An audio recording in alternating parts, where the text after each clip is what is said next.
Hi ladies, hopefully you can hear me okay. We are going to go through your second optional topic, okay, which is atmospheric chemistry. There's a nice crossover here between your biology courses and your chemistry courses, so hopefully this will be useful. So the bits you need to know for this, okay, so you need to know about the composition of the atmosphere. You should know that from junior cert science anyway. Uses and isolation of oxygen, that'll be new. Uses and isolation of nitrogen. Nitrogen cycle basics, you should know that from your biology. I know it's something that a lot of people struggle with. Inorganic carbon compounds, carbon dioxide and carbon monoxide, their formation, uses and dangers. You'd know a bit about that already. The carbon cycle basics, you'll know that from biology. The greenhouse effect, including the greenhouse factor and global warming. And atmospheric pollution and its causes and effects. Sorry, let me move all this stuff over. Atmospheric pollution and its causes and effects, and then finally the ozone layer and CFCs. Okay, so let's start off with the composition of the atmosphere. Now, first of all, composition of the atmosphere is something from junior cert science, girls. Okay, so it's 78% nitrogen, so mostly made of nitrogen. Nitrogen's a very inert gas, which means it doesn't react to very many things, so it's, it doesn't do a whole lot. And then also we've got oxygen, which is 21%, luckily for us, because that's what we breathe and that's what all living things use to respire. And then finally you've got 1% carbon dioxide and other gases, such as the Nobel gases there as well, okay, such as argon is naturally found in air. Alright, so O2 first of all, so it's the most reactive gas that we have in air. When you leave things out and they go off, generally that's a form of oxidation. It's naturally reacting with the oxygen in the air. It's an extremely flammable gas as well. It's used in It's used in hospitals, excuse me. So it's used in hospitals for people on ventilators. We know all about that at the moment because it's happening with the virus. And also used to burn things. So it's used in using steel furnaces and things like that. Used in acetylene torches for welding. You can help it to purify. You can use it to help purify water. So bubbling through water to help purify it.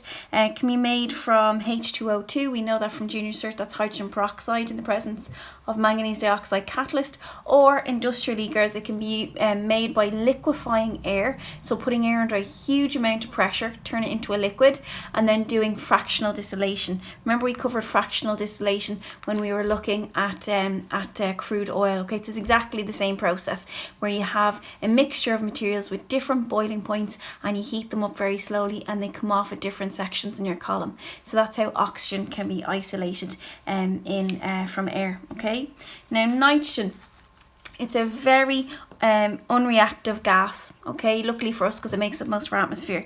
It's used to package materials and prevent oxidation. So if you buy a pack of crisps or something that's going to be packaged for quite a long while, the air in that will not be oxygen or not be normal atmosphere. It'll more than likely be nitrogen, which will keep the material fresher for longer. It's used to cool vegetables and medically. So I'm sure you've probably had this done, even though you may not admit it. You might have had a water verruca burnt off. That is liquid nitrogen that they used to do that. So liquid nitrogen is, I think it's minus 78 degrees Celsius, so it's very, very, very cold, and you can use it to kill skin, and you can use it to remove little things like warts and like verrucas, and also it's used to instantly freeze vegetables, such as your frozen vegetables like your peas and your broccoli and things like that, so it maintains freshness. So there's some uses of nitrogen. Now it can be taken from the atmosphere, girls, nitrogen. So there's our, if hopefully you can see that. So it can be taken from the atmosphere because it's, mostly 78% of the atmosphere is nitrogen, in the same way that oxygen can be. So liquefying the atmosphere and then doing fractional distillation. Biologically, it's very important, and we know that from biology, okay, from our biological course, okay, because it goes in to make DNA, okay, your nitrogen bases, remember, and your proteins as well. Remember, proteins have nitrogen specifically in them. So girls, there has to be ways that nitrogen that is not very reactive in the air gets into plants, and then we can assimilate it or use it by eating the plants. So we've got 3 different types of bacteria that you need to be aware of here. Nitrogen fixing bacteria. So these are bacteria that live in the roots of legumes such as peas and beans, okay, and they're able to convert gaseous nitrogen or nitrogen in the air into nitrites and nitrates that plants then can use, okay. Nitrifying bacteria, girls, are able to convert urea and ammonia, so that comes from obviously animals, urea, so, animals urinating, and they're able to convert that urine or ammonia and urea into nitrites and nitrites and nitrates, okay? So which again can be taken up by plants.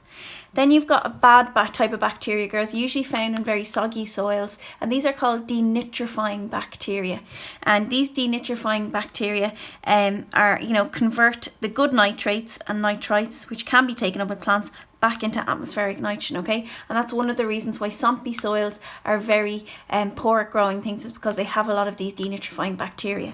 Now, another way that nitrogen fixing can occur naturally, girls, is by lightning as well. So when lightning is a huge amount of electricity in the sky, it causes the nitrogen in the atmosphere to react with the oxygen around it, creating nitrites, which can then go to nitrous acid when it mixes with water in the air and then comes down to the soil that way. So that's another natural method of nitrogen fixing.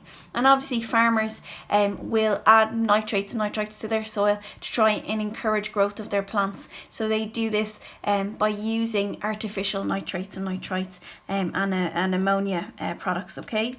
Now, let's go on to our inorganic carbon compounds. So carbon dioxide and carbon monoxide. Now, carbon dioxide is naturally found in the air. Even if we were not present on Earth, burning petrol and running industries and deforesting the place, okay, carbon dioxide would still be present, okay?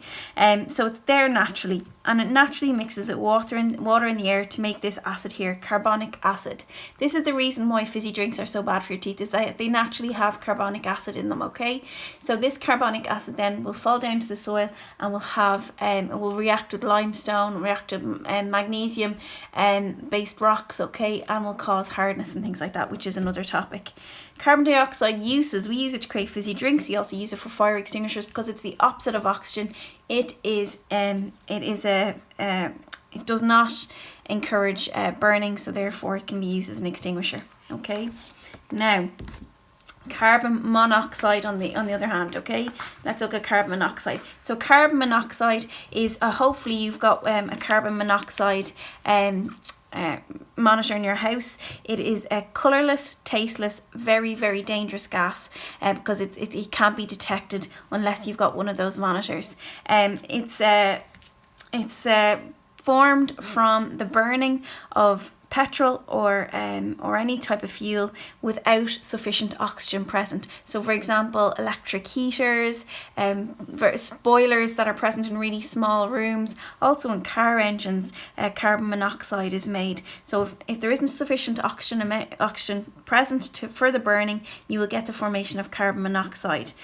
Catalytic converters will reduce the amount of this, so therefore it makes that's one of the reasons why catalytic converters are very useful materials, is that they cause the full conversion of carbon monoxide to carbon dioxide, which is not dangerous to our health, but obviously is still a greenhouse gas, which we'll talk about in a little while. It does not form an acid like carbon dioxide when mixed with water, so it's called a neutral carbon, okay?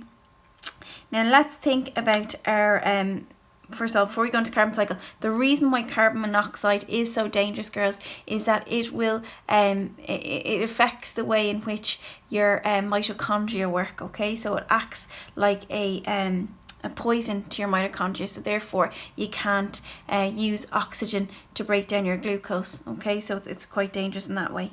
Now your carbon cycle, so the very simple parts of your carbon cycle, girls, is more easy, or it's easier, excuse me, than your nitrogen cycle. So you've got industry and cars and living things. So obviously we're burning fossil fuels there. We are doing respiration. That creates CO2 in the air. That can be absorbed partially into the sea, okay? That does acidify the sea slightly, which we're seeing its effects over in Australia at the moment with the bleaching of the coral reef. And then you've got plants. Thank God plants take in carbon dioxide when they do photosynthesis, but they will also give out carbon dioxide when they're respiring as well, okay? So that's the carbon cycle. Now your greenhouse effect, so apologies, this is rubbed off slightly. So your greenhouse effect. So the greenhouse effect, girls, is a natural phenomenon that occurred even before humans were on the earth, okay? And it's a really important phenomenon because it means that our atmospheric temperatures are livable, and it's one of the reasons why we've evolved the way we did. So it's a natural process that warms up our atmosphere. So heat from the sun, so infrared heat energy from the sun, comes through our atmosphere and is absorbed by the surface of the earth, and then it's given out at a slightly different wavelength, okay, and that wavelength cannot then completely get through our atmosphere, so therefore it's trapped. So it's essentially like a big fleece parka around the earth, okay, and there are certain gases that cause this effect more than others, okay, they're called greenhouse gases. All right, the main ones that you should know are carbon dioxide, CO2, okay, water vapor will also cause greenhouse effect, methane, okay, big issue for us because we're a large farming country with a lot of cattle, and cattle produce a lot of methane, nitrogen dioxide, and also CFCs. Now, sorry, this is rubbed out. So the greenhouse factor is a definition you need to know. So the greenhouse factor is a measure of the greenhouse effect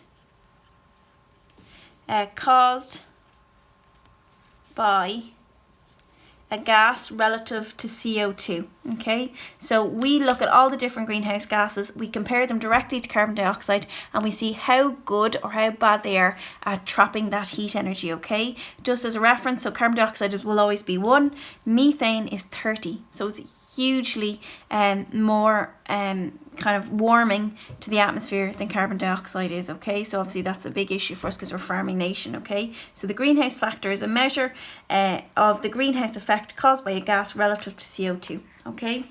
Now, the last part that we need to cover here is your atmospheric pollution, okay? So this is looking at acid rain and how acid rain occurs. So in our fossil fuels, girls, we don't just have carbon and hydrogen, we will also have trace amounts of sulfur and nitrogen, okay? Because they were living things, they did contain different proteins and DNA, okay? So when things with sulfur are burnt, girls, we get sulfur plus oxygen forms sulfur dioxide, then we get sulfur dioxide mixing with water, giving sulfurous acid, okay? That's a type of acid rain which can then come down and therefore react with living things. So it can cause acidification of lakes, it can cause damage to trees, and cause leaching of materials from the soil as well, leaching of minerals from the soil.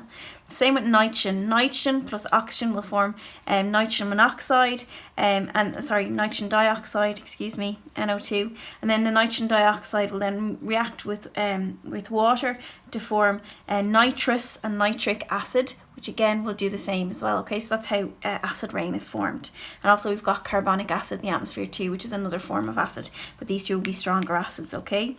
Finally, the ozone layer, okay? The ozone layer is a layer around the earth that has nothing to do with global warming, okay? So that's a big misconception people have. The ozone layer is a layer of O3 around the earth, okay? Now O3, okay, it's very similar in structure to O2, but there's a third oxygen, all right? And that's formed via radical mechanism. If you want to look at that, it's at the back of your workbooks, okay? So O3 has a really amazing protective effect in regards to the radiation that comes from the sun. So it acts like sunblock around the earth, so it prevents too much harmful radiation getting through to the living things on the earth. And unfortunately in the 70s and 80s we used a lot of chemicals called chlorofluorocarbons, or CFCs, and they reacted with our O3 again in a radical method, okay? And they lessened the amount of O3 around certain parts of our atmosphere, for example over New Zealand and Australia. This massively increased the cancer rates there and also affected crop yields because it damaged the DNA in plants too, okay? So they've been replaced now by HCFCs, or hydrogen chlorofluorocarbons, which is essentially you're just removing one of the chlorines with a H, okay? So that's a hydrogen chlorofluorocarbon. This is an example of a CFC here, which is called trichlorofluoromethane. So you can see you've got your 3 chlorines and 1 fluorine, and here you've got 1 chlorine, 2 fluorines and a hydrogen, okay? So that's what it's been replaced by. So learn one example of a CFC and learn that it's been replaced by hydrogen chlorofluorocarbons. Okay, girls, that's it for atmospheric chemistry. I'm hoping that was useful.